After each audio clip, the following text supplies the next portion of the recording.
बाद रिजवान अभी कंस्ट्रक्शन में काम कर रहा है। तो रिजवान, कंस्ट्रक्शन में एक बंदा कितने पैसे कमा लेता है? दिहाड़ी सिस्टम होता है या महीने की सैलरी होती है? क्या बेनिफिट है? कैसा काम है? पाकिस्तान में ये काम नहीं किया था। रिजवान डॉल्फिन फोर्स का एहलकार था, पंजाब में गवर्नमेंट जॉब करता था। डिफ़िकल्ट सिचुएशन रही है या नहीं रही, ये सारी चीज़ें बताओ ऑडियंस को।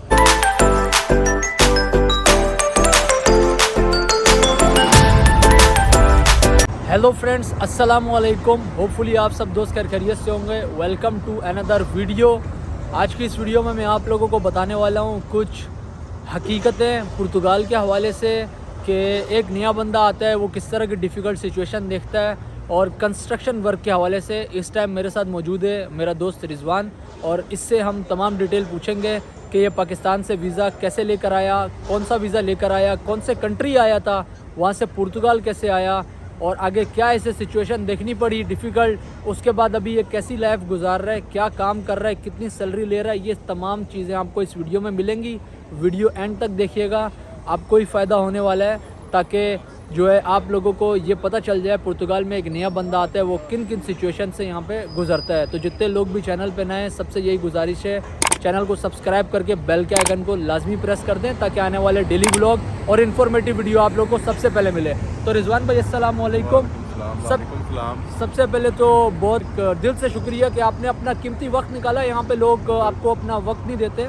नहीं, कोई बात नहीं माजिद भाई। तो थोड़ा सा आप ऑडियंस को बताएं, आपकी पाकिस्तान से पुर्तगाल तक की जर्नी बताएं, कितना टाइम हो गया, और बाकी सारे सवालात तो मैं बता ही चुका हूँ, तमाम डिटेल आप बताएं। हाँ जी, सबसे पहले थोड़ी सी ट्रैवल हिस्ट्री बनाई थी। टर्की, रशिया गया था, ठीक है। और ट्रैवल हिस्ट्री के बाद अकाउंट में थोड़े से पैसे रखे, तकरीबन 10 लाख रुपए थे। गवर्नमेंट जॉब थी, पंजाब पुलिस में मैं जॉब करता था। तो बस पैसे जो थे अकाउंट में रखे। उसके बाद वीज़ा अप्लाई किया था, टूरिस्ट वीज़ा अप्लाई किया था स्पेन का। तो उन दिनों में स्पेन काफ़ी वीज़े दे रहा था कोविड के बाद, तो अप्लाई किया तो अल्हम्दुलिल्लाह वीज़ा मेरा लग गया था। उसके बाद मैं 2 जुलाई को जो है वाया ईरान में आया था स्पेन। उसके बाद 2 दिन स्पेन में रुका, थोड़ी सी इन्फॉर्मेशन थी पुर्तगाल के बारे में, तो फिर मैं पुर्तगाल आ गया था। पुर्तगाल में आके बस फिर जॉब शॉब स्टार्ट की। फाइल लोग सबसे पहले ये सूरत हाल थी कि किसी दोस्त ने मुझे नंबर दिया था कि यार फ़ाइल लॉक करवानी है इस भाई से। तो मैंने उसको कॉल किया, उसने मुझको बोला है कि यार 700 यूरो जो है ना आपसे फ़ाइल लॉक का होगा। मैंने कहा वो किस तरह? कहते यार हर 3 महीने के बाद कॉन्ट्रैक्ट रीन्यू होता है यहाँ का। नया था मैं, मुझे पता नहीं था। मैंने कहा चलो यार मुझे थोड़ा टाइम दो, मैं आपको बताता हूँ। फिर खुद से इन्फॉर्मेशन ली, चूँकि मैं सेंटर में रहता था लिस्बन के, तो वहाँ से 101 इन्फॉर्मेशन मिलती रहती है। तो वहाँ से जब मैंने देखा कि इतना खर्चा नहीं है, तो फिर एक नेपाली भाई थे, उनसे मैंने मशवरा किया। उन्होंने कहा कि 250 यूरो में मेरी फ़ाइल वगैरह लॉक हुई थी, कॉन्ट्रैक्ट जुनता निफ वगैरह सब कुछ। और उसके बाद जो फ़ाइल लॉक हुई है, फ़ाइल लॉक के बाद फिर जॉब शॉप स्टार्ट की है। और जॉब क्या मिली नहीं है, एक देसी भाई के पास जॉब करता था, और उसने बस फिर किस्तों पे जो है वो कॉन्ट्रैक्ट, तो पहले ज़ुबान कुछ और की थी, उसके बाद कॉन्ट्रैक्ट तो बिल्कुल नहीं दिया ना। वो कहते हैं कि देसी जो लाड़े लप्पे लगाते हैं वो वाला हिसाब हुआ है। और सैलरी भी किस्तों पे, कि 100 यूरो दे दिया, 50 यूरो दे दिए, 150 यूरो दे दिया, इस तरह। तो 3-4 महीने तो ऐसे बहुत मुश्किल से गुजारे हैं मैंने। फिर उसके बाद अल्हम्दुलिल्लाह एक भाई थे, भाई गुमन भाई का स्पेशल नाम है, उस भाई ने भाई किया। और एक वैस भाई हैं, ठीक है, वो भाई भी जो है वो दिल से जो है वो साथ चलते हैं, ठीक है। उन 2 बंदों ने, घुमन ने, फिर घुमन को पता था मेरे क्या हालात हो गए थे यहाँ पे, तो घुमन की मेहरबानी, उसने बात की थी। फिर मैं कंस्ट्रक्शन कंपनी में गया हूँ, वहाँ पे अब अल्हम्दुलिल्लाह 2 महीने, दूसरा महीना है ये, तो अब बस काम कर रहे हैं। आगे इंशाल्लाह जल्द से जल्द कार्ड का वेट है। तो रिजवान भाई ने जैसे बताया, ये भाई आए, इस तरह की सिचुएशन हुई इनके साथ। फ़ाइल लॉक का लोग बोलते हैं इतने पैसे। रिजवान ने जायज़ पैसों में फ़ाइल लॉक करवाई। आप किसी जायज़ बंदे से जायज़ पैसों में फ़ाइल लॉक करवा सकते हैं, क्योंकि सबसे इंपॉर्टेंट चीज़ पुर्तगाल में मैनिफिस दी इंतरादा है। आपका इंतरादा होना चाहिए, तभी आपका प्रोसेस स्टार्ट होता है। तो जब मैं आया था, मेरे भी कुछ डॉक्यूमेंट नहीं बन रहे थे। मैंने भी एक भाई थे एजेंट, उनको पैसे दिए, जायज़ पैसे दे के मैंने उनसे कुछ डॉक्यूमेंट बनवाए थे, मुकम्मल फ़ाइल लॉक नहीं करवाई थी। इसके बाद जो है इसने बताया देसी इस तरह करते हैं। हर बंदे के साथ ये सिचुएशन है जो देसी बंदों के पास काम करते हैं। देखिए, देसी एक तरह से कुछ जगह पे सही भी हैं, कुछ लोग होते हैं जो आपको कॉन्ट्रैक्ट दे देते हैं, आपकी जो गाड़ी है ना उसको धक्का लगाते हैं चलने के लिए। कुछ लोग होते हैं जो कि ज़ुबान करके और फिर मुकर जाते हैं। रिजवान के साथ इसी तरह की सिचुएशन हुई, एक भाई थे वो ज़बान करके मुकर गए, ये बेचारा 2-3 महीने फारिग, कॉन्ट्रैक्ट के बगैर एक इंसान फारिग ही होता है, जैसा आप खा रहे हैं पी रहे हैं खर्चा निकल रहा है आपका। फिर इसने एक हमारे दोस्त हैं सियालकोट से, उनका ताल्लुक़ है घुमन भाई, उनसे रब्ता किया, वो इसके साथ ही रहते थे, उन्होंने इसको कंस्ट्रक्शन में लगाया जॉब पे। और मेरे से तो ये कीप इन टच था। रिजवान और मेरी मुलाकात रूस में हुई थी, रशिया में हम लोग साथ थे।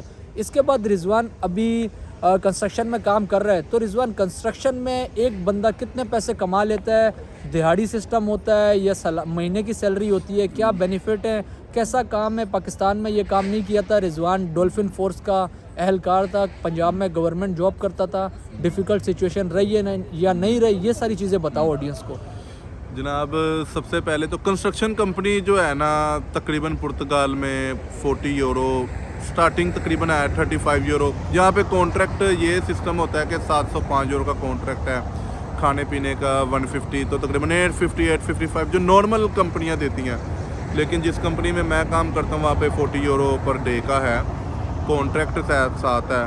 और अच्छा है सिस्टम यार, इसमें जो है वो आम कंस्ट्रक्शन की तरह नहीं है। अल्हम्दुलिल्लाह अच्छी कंपनी है और अच्छा यहाँ पे रूफ का है काम, तो अच्छा सिस्टम है ये वाला। हफ्ता इतवार छुट्टी होती है रिजवान कंस्ट्रक्शन में? हफ्ता इतवार जब काम ज़्यादा हो तो फिर सैटरडे को हफ्ते वाले दिन काम करना पड़ता है और संडे को छुट्टी है। ऑडियंस को एक बताओ, लमसम महीने में कंस्ट्रक्शन में काम करने वाला लड़का पुर्तगाल में कितने पैसे कमा लेता है? टैक्स कंपनी देती है 250 से 300 यूरो। बिल्कुल। इसके अलावा तुम्हें कितने पैसे जेब में मिलते हैं वो बताओ।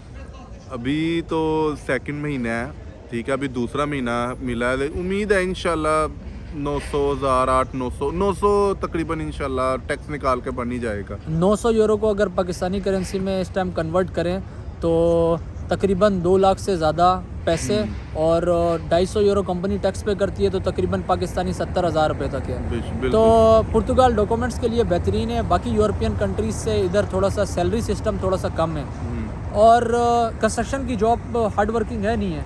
नहीं, बिल्कुल हार्ड वर्किंग तो है कि उसके अंदर चोट लगने का ख़तरा होता है, वो बड़ी जो है वो एहतियात से करनी होती है, लेकिन पेपर लेने के लिए फिर कुछ भी करना पड़ता है। नया लड़का है तो वो कंस्ट्रक्शन का काम कर सकता है? कर सकता है यार, जिसने बंदे ने मेहनत का करने का सोच लिया वो कुछ भी कर सकता है, और हालात जब जिस तरह के हों तो करना पड़ता है यार। कभी रिजवान पुर्तगाल में आके ये सोचा हो कि यार मैं कौन से मुल्क आ गया, पाकिस्तान में मैं गवर्नमेंट जॉब करता था वो क्यों छोड़ के आया, कभी ऐसा ख्याल आया?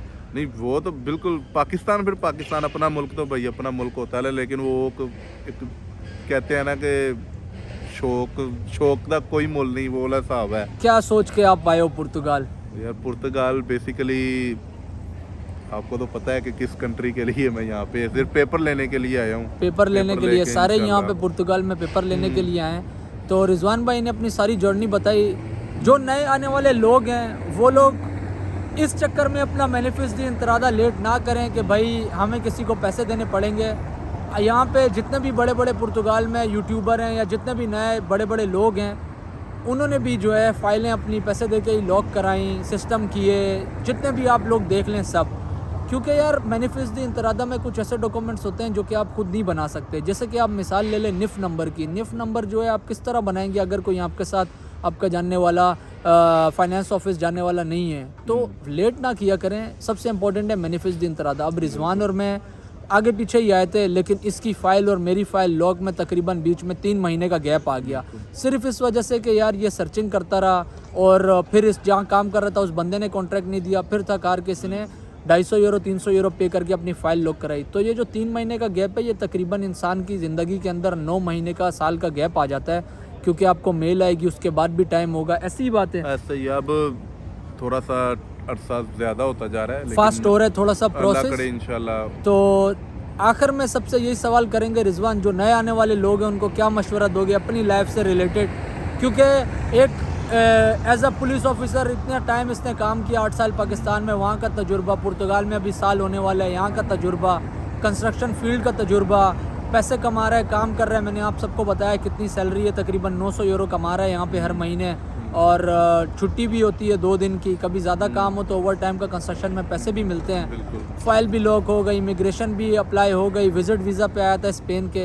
एंड में जाते जाते कोई अच्छी बात जो आप मेरे व्यूअर्स को बताना चाहें कि यार ये सिस्टम है यूरोप का, यहाँ पे आना चाहिए, यूँ कुछ इस तरह की अच्छी बात बताएं। यार सीधी सी बात है, जो मैं देखो जो इंसान अपने लिए यानी कि किसी के साथ बुरा नहीं ना अच्छा नहीं कर सकता तो बुरा भी ना करे। और मेरा ख्याल है कि पाकिस्तान से बाहर आ जाना चाहिए, अगर कोई चांस मिलता हो तो यूरोप आना चाहिए। मेहनत करो, मेहनत के बाद मेहनत का फल, फिर सब्र का फल मीठा होता है। काफ़ी ज़्यादा लोगों को हो सकता है बात बुरी भी लगी हो, लेकिन हकीकत दरअसल यही है कि मेहनती बंदा किसी भी दुनिया के मुल्क में जो है वो मार नहीं खाता। Struggling face is a part of life, आपने उससे निकलना है और इन द एंड इफ़ आपकी ज़िंदगी है तो इंशाल्लाह यू विल बी सक्सेसफुल। अपने दोस्त माजिद को दुआ में याद रखिएगा। मिलेंगे इंशाल्लाह नेक्स्ट वीडियो में नई इन्फॉर्मेशन और नए व्लॉग के साथ। टेक केयर दोस्तों, अल्लाह हाफिज़।